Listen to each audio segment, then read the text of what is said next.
Good day to all. I hope all of you are safe by maintaining social distancing, using sanitizer, washing your hands with soap as many times as possible, and keeping your immunity strong by having healthy food.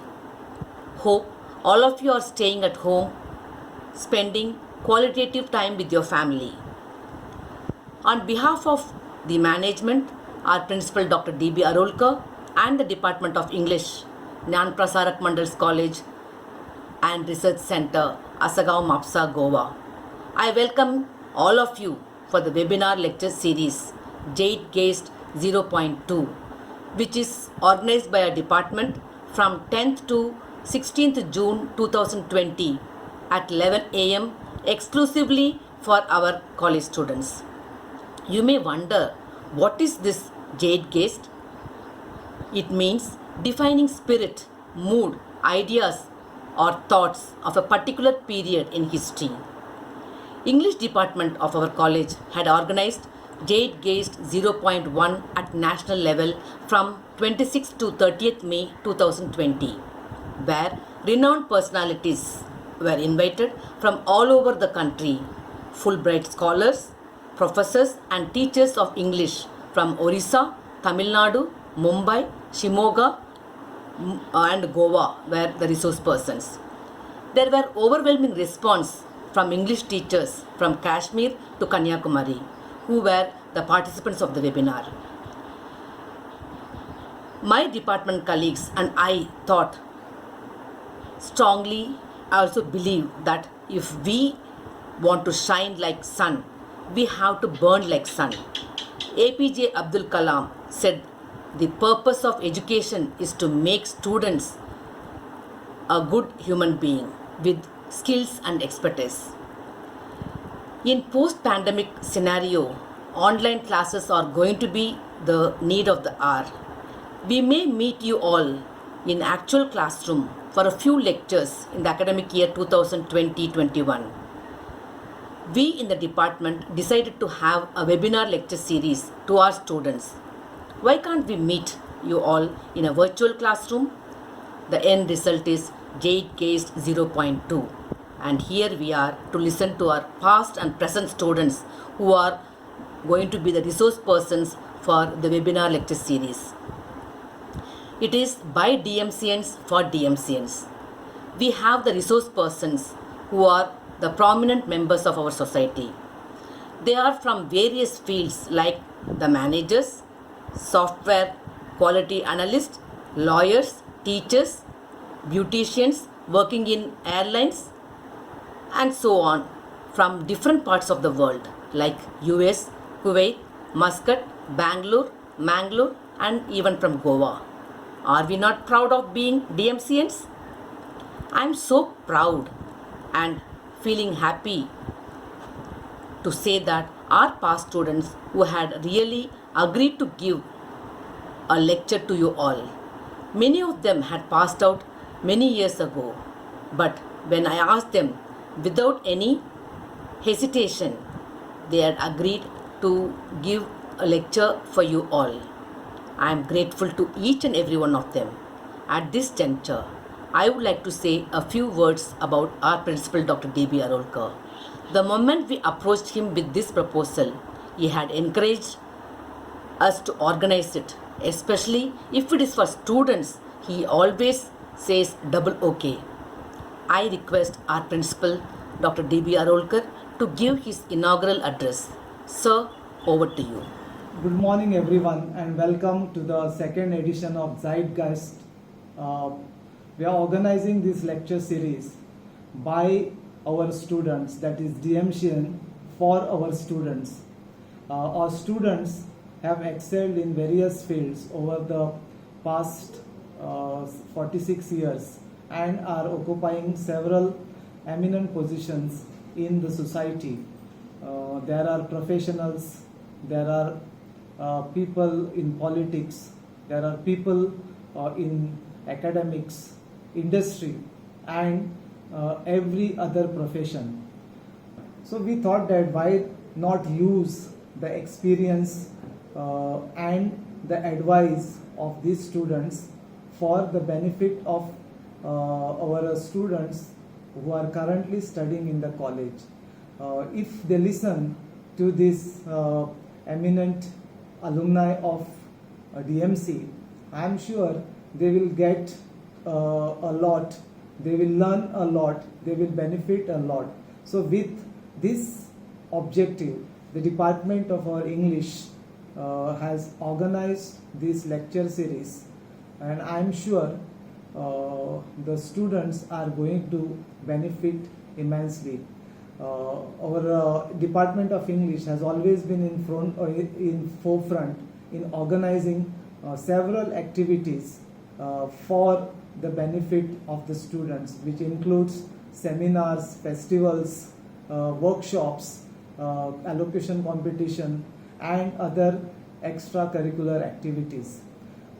Recently, with the lockdown, our Department of English decided to continue the same work but online, and this is how today's this lecture series has originated. I'm sure all of you who are going to attend this lecture series will benefit immensely, and I congratulate the Department of English for this very, very innovative program. All the best. Have a nice day. Thank you, sir. Today we are going to have two versatile personalities who made the DMCans proud with their oratory skills. Whenever they took part in elocution and debate competitions, they were the winners. They brought laurels to the college. I am so happy to introduce the first resource person, Ms. Sasha D'Souza, who is our present student who won prizes at the intercollegiate elocution competitions organized by Tempe College, Saraswat College, Directorate of Higher Education, our own college, and won the first place at the state level competition organized by Difficult Dialogues of Salgaonkar Law College, and won the third place at the national level competition organized by Difficult Dialogues at International Center, Goa. She won the Best Parliamentarian Award at the Intercollegiate Youth Parliament competition for the year 2019-20. She is a good singer too. She won Miss DMC for the year 2019-20. She is humble, polite, and above all, she is a very good human being. I present before you Miss Sasha D'Souza, who is going to speak on the topic, the oratory skills and its importance in the present world. Sasha, over to you. Hi, a very good morning to all of you. I would like to start off by saying thank you to my college, the Prasarak Mandals College and Research Center, for creating this platform, a platform where people can come and share their experiences, their expertise, spread awareness, and just make sure that even during these difficult times, we have learning still taking place. I would also like to thank them for inviting me to this platform to let me share my ideas, my views, and all the little knowledge that I have gathered over the years in the field of public speaking. I would also like to thank Dr. Shanti in a very special way for giving that very kind introduction. Ma'am, I'm truly humbled and grateful. Thank you so much. I appreciate it. So today I have been called upon to speak about oratory skills and its importance in the present world. Now, when we think about orating or oration and elocution, storytelling, debating, or even presenting in front of your own classroom, there is one type of emotion that engulfs your mind, body, soul, and it completely takes over you. And that one emotion is that of fear. Everybody is terrified of public speaking. And most often we think that we are the only ones who feel that emotion, and that is where it all starts to go downhill for us. But let me tell you one thing. Amongst the top fears that humans feel, fear of public speaking tops even the fears of claustrophobia, the fear of falling from a height, the fear of spiders, and in some situations, even the fear of death. So get this, if you have a lion and on one hand, and on the other hand you have a stage with a mic in front of an audience, a person would be more terrified of going up on that stage and speaking rather than just going to the line and dying. That is how terrifying public speaking is for everybody. So then people come up to me and they ask me things like, but you spoke so confidently. How do you manage to be that fluent even after being nervous or having anxiety? And the most asked question that I get is, don't you get scared? My answer to that is, of course I get scared. I'm only human, and there are times where I'm terrified to get up on that stage. So then the question that follows that is, if you are so terrified and if you're so scared, how do you manage to keep calm? How do you manage to cool those nerves and look so confident up on stage? My answer to that is that, of course, everyone has different ways of dealing with their nerves and calming down their anxiety. But for me, it has always been meditation. And when I say meditation, I don't mean sitting and calling upon all the cosmic energy towards you, although I'm pretty sure that would work for some people.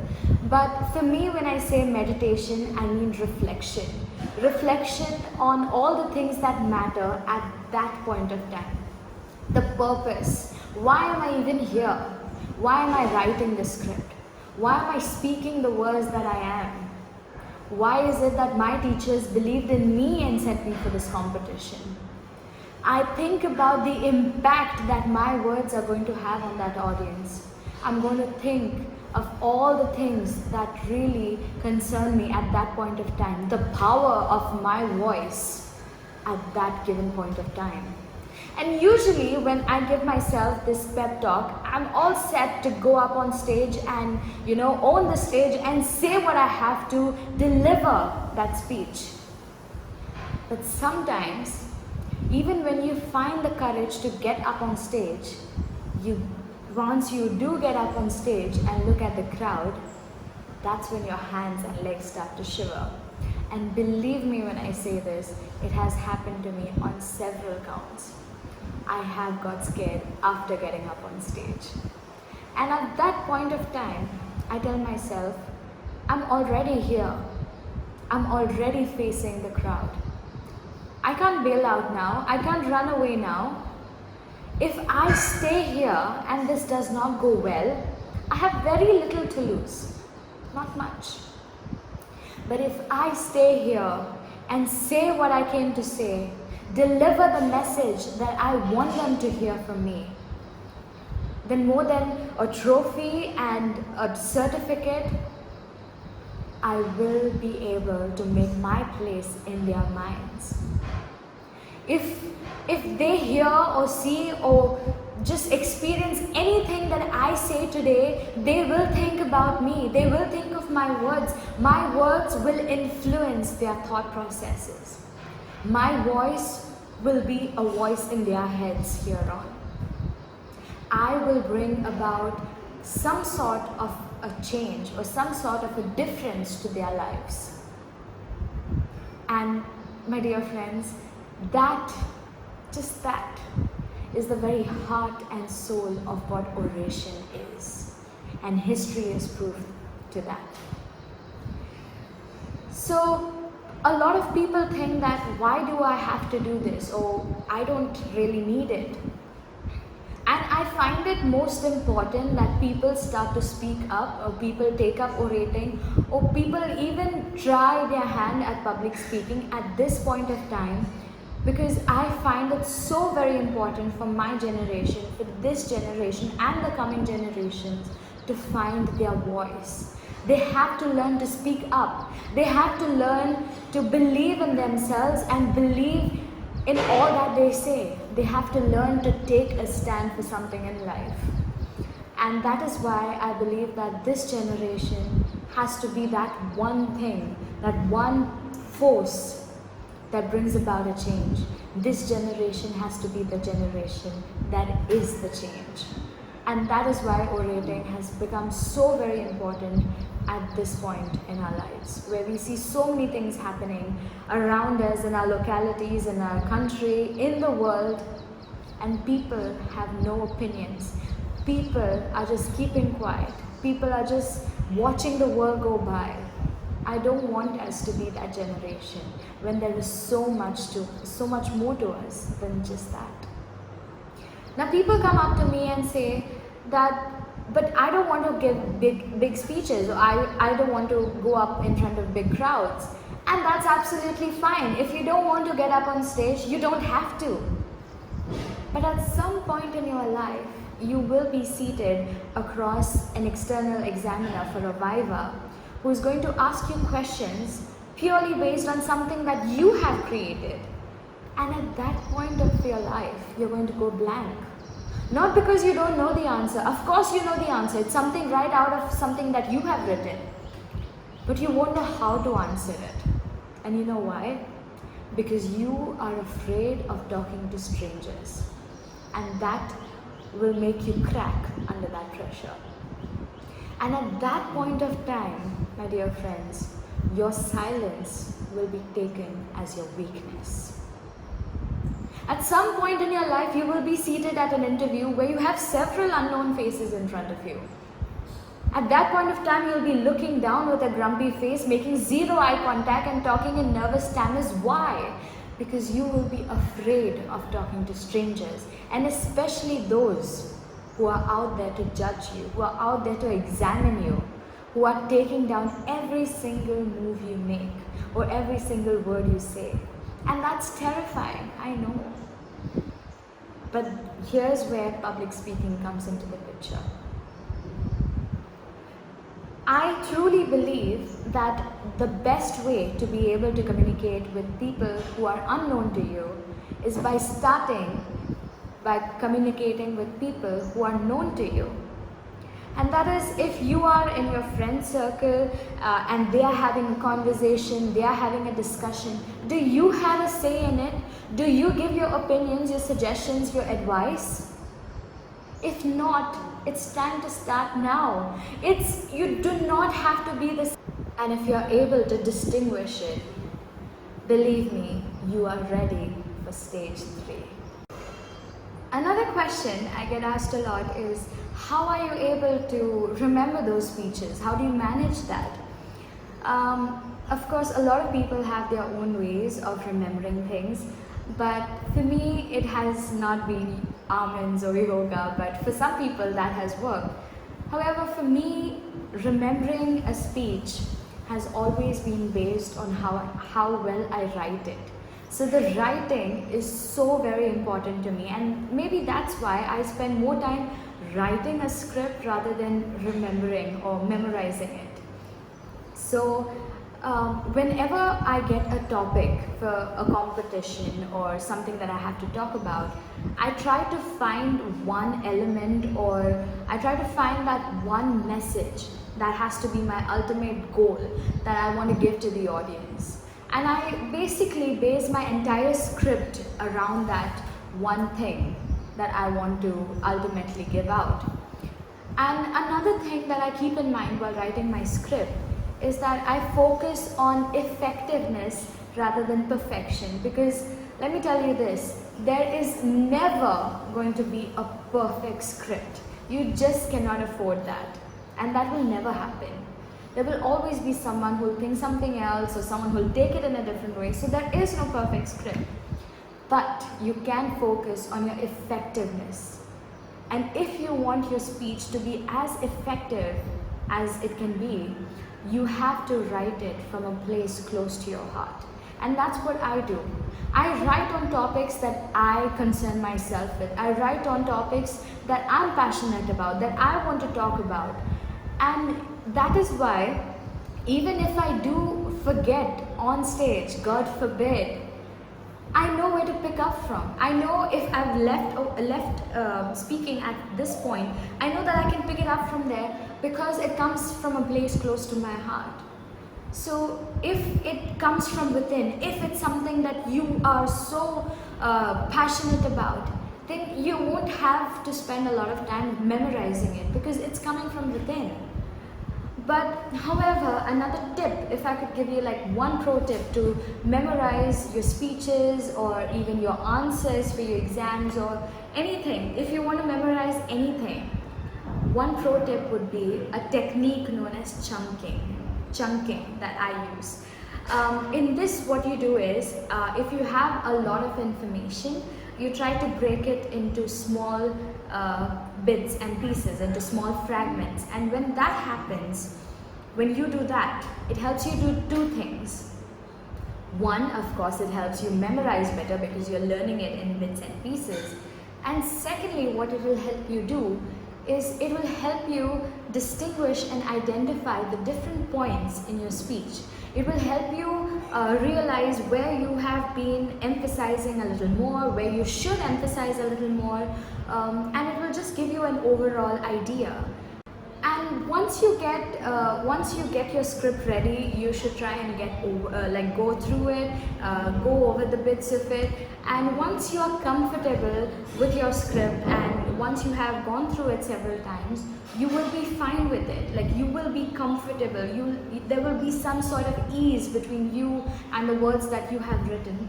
And whatever you go and speak up on stage will just come out because it's coming from a place close to your heart. So it's going to be a good experience more than anything. It's not going to be traumatizing in a way when you write someone else's words, or when you try to take just facts and figures from the internet, although those are important. But filling up your speech with just facts and figures, it's boring to say it and it's boring to listen to it. So if you speak about things that you want to say, that's coming from within you, trust me, people will want to listen to you. Because when you are in a competition with 30 people and you're the 31st person to go up on stage, to people you're just like, oh, here comes another one. But when you speak with that conviction, with that passion, people will want to listen to you. And that is the essence of public speaking from a place close to your heart. So if you want to memorize your speech as well, try writing it in a very nice way. Try writing it in an original fashion, and try chunking to memorize what goes where, and that will help you on stage. A few tips to get you started on your public speaking would be: point number one, read. And I know your teachers tell you about this, your parents tell you about this, every single person you meet tells you about this, that you need to read, because let's face it, there is no substitute for reading. When you read, you expand your knowledge, you expand your horizons, your mindset, you get a whole different world when you read. And there's nothing more beautiful than that. I'm telling you, with all my experiences and all the books I've read, it just makes you a better person because you have a wholesome view on things. So yeah, read. But of course, I know some people who are not very keen on reading, who are not very fond of reading, or just don't have the habit and don't intend on making that habit. Well, there is, again, no substitute for reading. But you could try going on platforms like YouTube, social media like Facebook, Instagram, where they have good quality stuff. You find channels that could help you. Find things that that you want to know about. Find things that you want to listen about. Find things that you want to expand your knowledge on. And you can watch videos which are very informative, which are very knowledgeable, which could get you started. So reading is never an option, it's a necessity. You have to start reading. You have to get yourself to read some bits and pieces of any information you can find. But apart from that, if you're not very keen on reading, you have audiobooks, you have like the different platforms that I mentioned. So make sure that you are updated, that you are in check with your facts and the rest of the world, and not left behind in those aspects. Point number 2 in public speaking would be: find things that you're passionate about. Find things that you want to talk about. It could be any topic. It could be women's rights, it could be environmental issues, it can be the biodiversity, animals, sexualities, LGBTQ rights. It could be anything. Find things that get you going. Find things that gets you all riled up. Find things that you want to talk about. You have opinions. When you see things that are happening and in your mind you're thinking about stuff to say. In your mind you're thinking that, oh, it shouldn't be like this, it should be like that. Oh wow, this is beautiful. Learn to appreciate things if you see it. Learn to question things if you think that something's fishy there.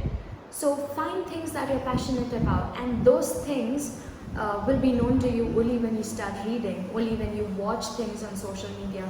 So if you are updated, if you are up to date with things around the world, you will find things that you are passionate about.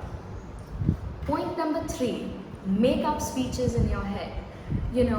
That's something I do a lot. So when you see something and you don't like it, or you see something and you like it, try delivering your speech in front of that audience, because that imaginary audience in your bedroom, in your shower, for the next 5 to 10 minutes that you are going to be delivering your speech, they will be listening to you with all their attention, with all their concentration.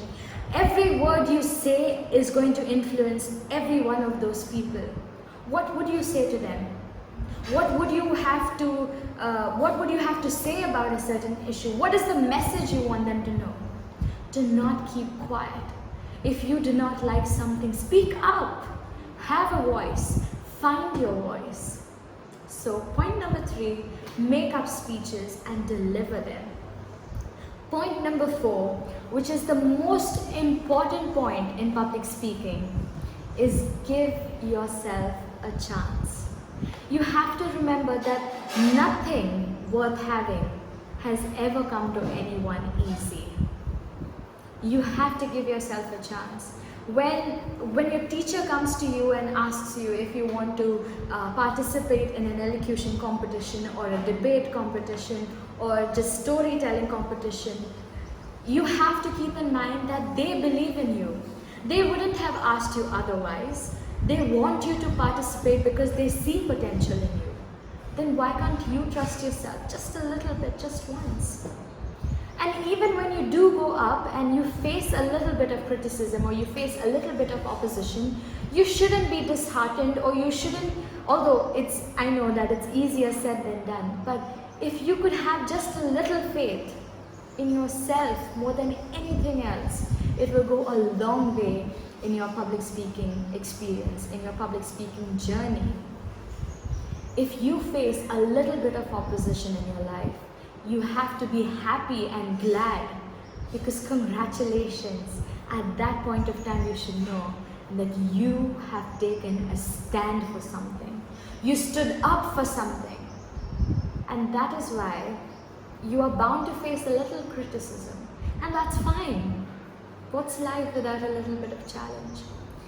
But my dear friends, give yourself a chance, and it will make all the difference in your life. I gave myself a chance. I had just a little bit of faith in myself. And today I know that I have come a long way from where I started off. And I'm pretty sure that if I could do it, so can you.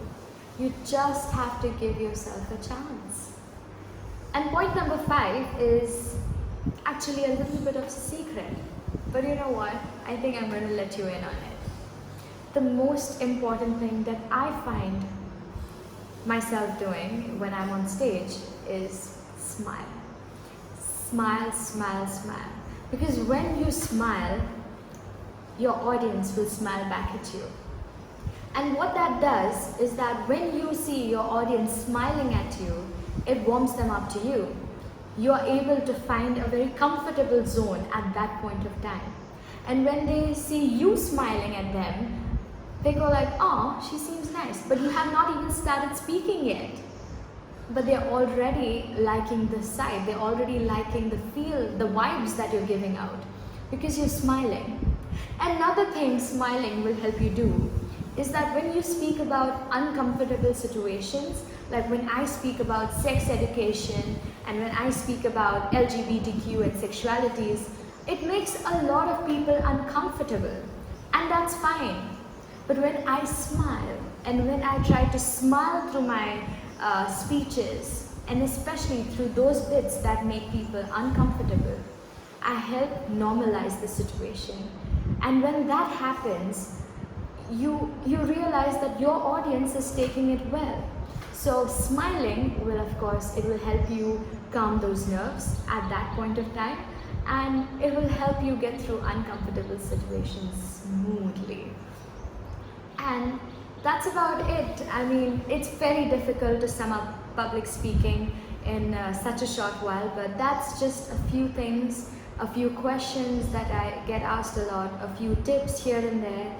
And I hope that you get started on your public speaking journey, because honestly, it will take you a long way in your life. It will help you just as a person even to bring about the best versions of yourself. And believe me, it's tried and tested.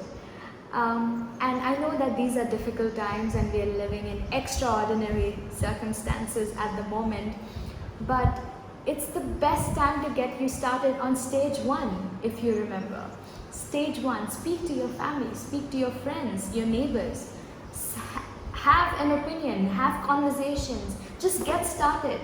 There's no better time than right now. So, my dear friends, thank you so much and all the very best on your public speaking journey. Thank you, Sasha, for your wonderful presentation. You always mesmerize the audience. The next resource person of today's webinar session is Ms. Mugdha Mambre, who was our BBA student. She had passed out in the year 2010. She had completed her master's diploma in human resources from Wellinkers Institute of Management Studies. She too had many elocution competitions during her graduation and she won. She was our sports champion too. She had represented Goa 13 times at the national games in table tennis. She had won management events like Odyssey and Simples. She started her career with the Taj groups of hotels and then took on various roles in brands like Carlton, Deltin and Starwood. She grew from a human resource supervisor to director human resources over a span of 7 years. I always remember her for the achievements which she had received through her hard work. I used to admire her for her fighting spirit to win the competitions. Through her hard work, she had reached the highest position in life. At present, she is the Director, Human Resources, Goa Marriott Resort and Spa. She is also on the Business Council panel for Marriott Internations, representing Marriott South Asia. We are really proud of you, Mugdha. I take the privilege to introduce Ms. Mugdha Mambre, who is going to speak on the topic, right? Winning the World with Confidence, My Story. Over to you, Mugdha. Greetings everyone, I'm Mugdha Mambre, here to take you to a session on winning the world with confidence, my story. When Shanti ma'am called me on Saturday to talk to you guys for 30 minutes on Monday, the first thought that came to my mind is it's not possible. I already have a packed day with a 6-month-old baby, working from home and a house to manage. Where will I fit in the time to prepare and deliver a session? Then she said, I thought you will not need much preparation. So I paused. Winning the world with confidence, my story is your topic. And that was it.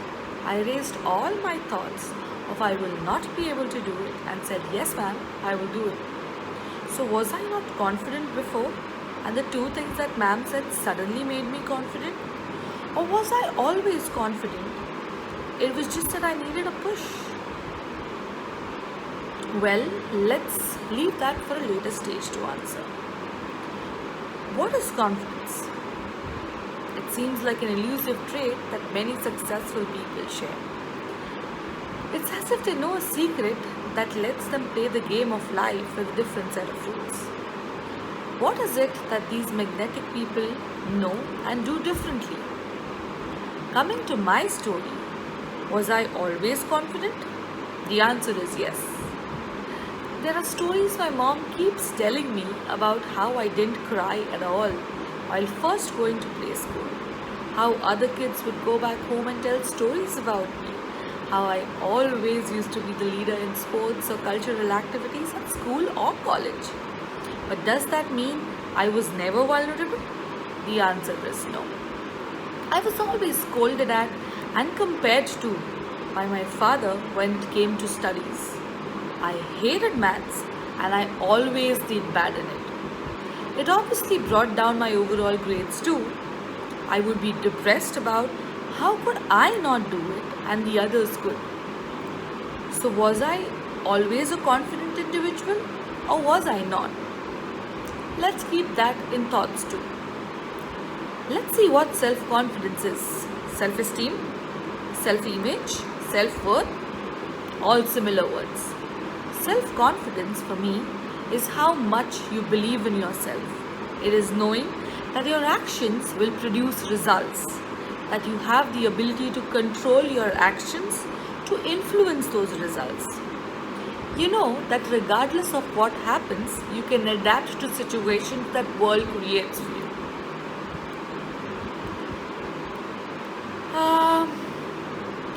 So, what next? What am I here to tell you then? Right? We don't know as yet. Let's establish that you may share a name with others, but they will never have the same personality, preferences, and thoughts as you. You are an original. Coming back to my story, by the time I was in my 12th science, I knew I was not meant for science. Does that mean I was dumb? No. I knew I was smart, but I just didn't like or was just not meant for that kind of hard work or stream. However, I could not come to that stage and change my stream. My father would have disowned me. Just before the boards, my mother said, "You secure a distinction for your 12th boards and I will give you a bike. And then you can choose a stream of whatever you want." Boom! That was my motivation. So I studied hard and I did get a distinction for my 12th science boards. Did my mom keep up her promise? Yes and no. So she did immediately buy me a bike, but the pressure started to answer the CET for medical and engineering entrances. Did I bow down? No. I put my foot down and said science is not for me. Something like Farhan in 3 Idiots did, remember? I said I want to do my MBA and hence I want to enroll for BBA. How did I know that? Well, I had just taken the time to think about my strengths and talents. What did I like the most about myself? What is it in myself that others value? What is it in others that I value? Successful people know the value they have to offer to the world. And so, I did not answer the CET and took admission for BBA in DMC. To my surprise, I was one of the brightest students in class, mostly stood first in everything I did. While I conquered being one of the best in academics too, finally, I was beginning to wonder, am I running with weaklings? That's why I'm emerging strong? So I started to look at wider horizons by participating in bigger events and competitions. I started participating in elocutions and management events representing the college. Did I win it all? In the beginning? No. But later, yes. So what was it that I did that I changed from the beginning to when I started winning? Magic? Not really. The deeper your roots grow, the stronger you can stand as you face resistance and challenges. This aspect of understanding your value is focusing on what motivates you. Many people refer to this as finding your why. This is your purpose on why you do what you do. Coming back to answering the questions we left in the beginning, why I said yes to this session was because it was Shanti ma'am calling me to do something. She was my motivation. Going back to my so-called success story from where we left. There was a time in college I didn't know I could participate in elocution competitions. But Shanti ma'am always believed in me. So she kept enrolling me to these competitions. I still remember the first competition that I went to. I just downloaded some content from the internet and completely by-hearted it. went there and like a parrot just went and did whatever I had learned by heart. I just puked it out. I still won a consolation prize. But what was more precious than a consolation prize was the feedback I got from a judge there on how my content should be planned, how it should be delivered, and what was better was the feeling of winning.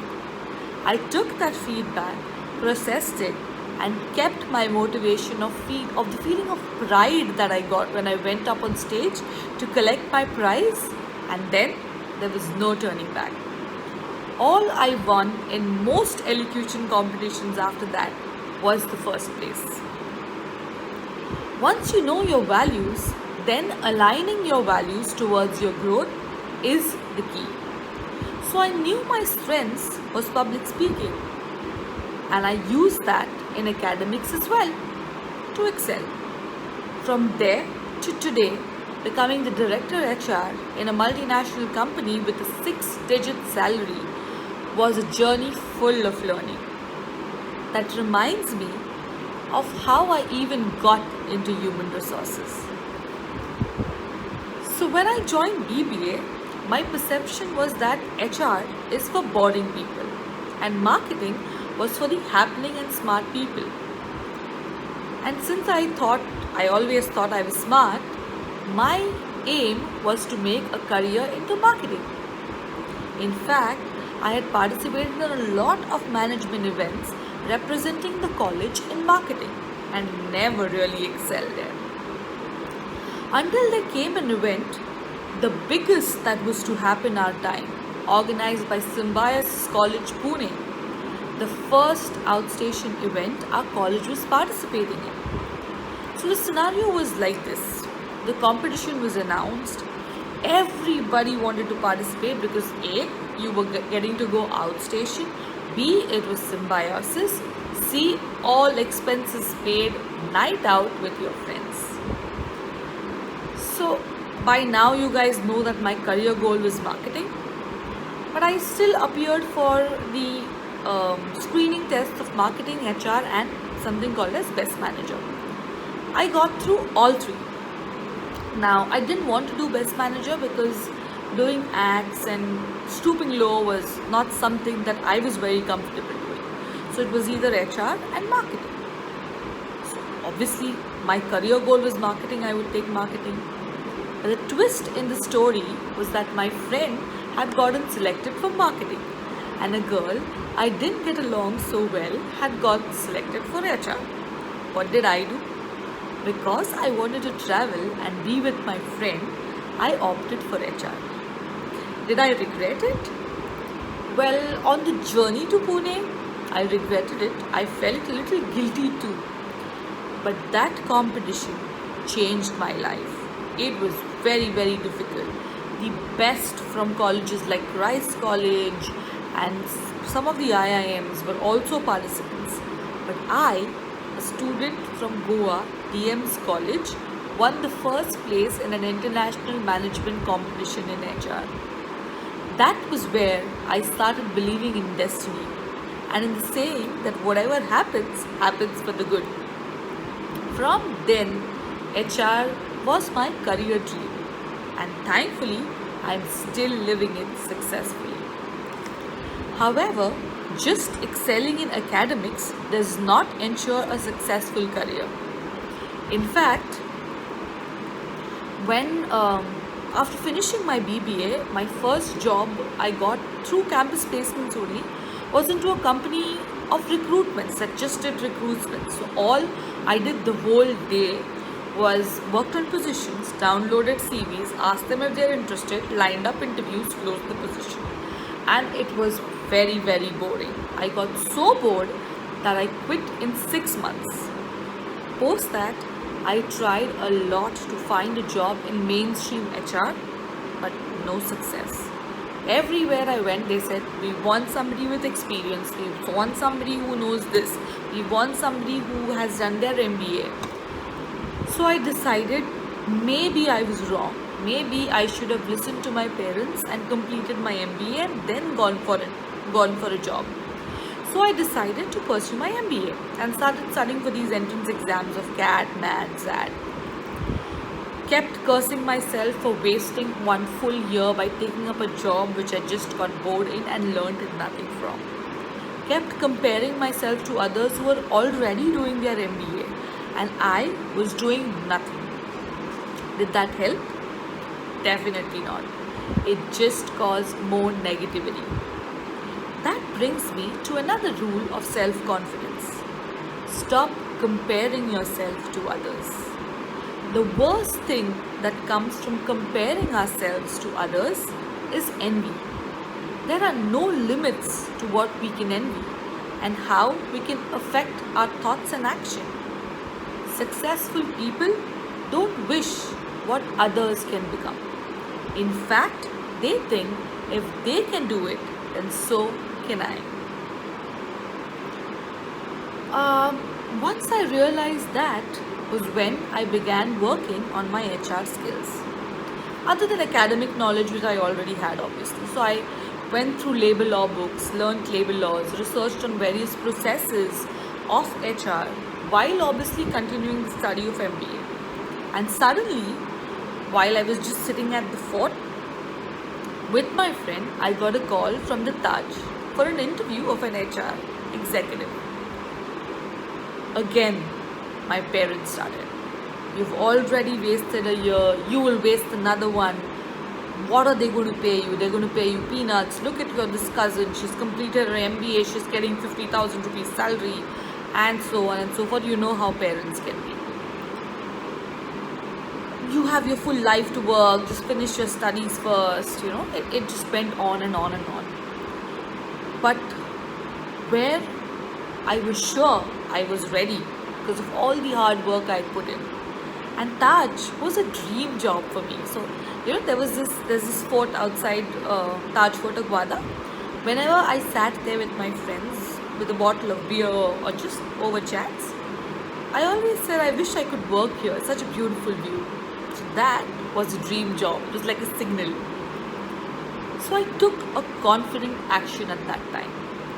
I attended the interview and got selected from there. And from there was no turning back. HR executive at the Taj, to assistant manager HR at Carlson, to HR manager at Delta Corp, to director of human resources at the Marriott. It has been a very rewarding and fun journey. But definitely it wasn't all roses. There were thorns too. But that's the time you repeat the entire process we spoke about and keep succeeding.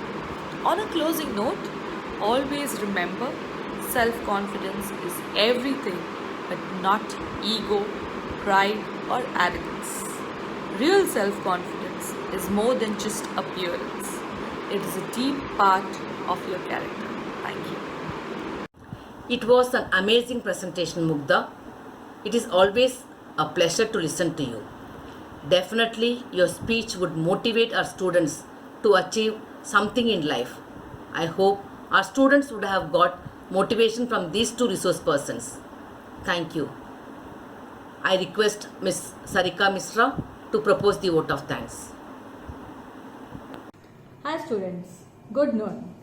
I think today it was a very interesting session with both the speakers boosting up our morale with quick dose on confidence. Yes students, it is our confidence which makes a difference in life. Dalai Lama says, with realization of one's own potential and self-confidence in one's ability, one can build a better world. And that is what both our speakers have spoken on today.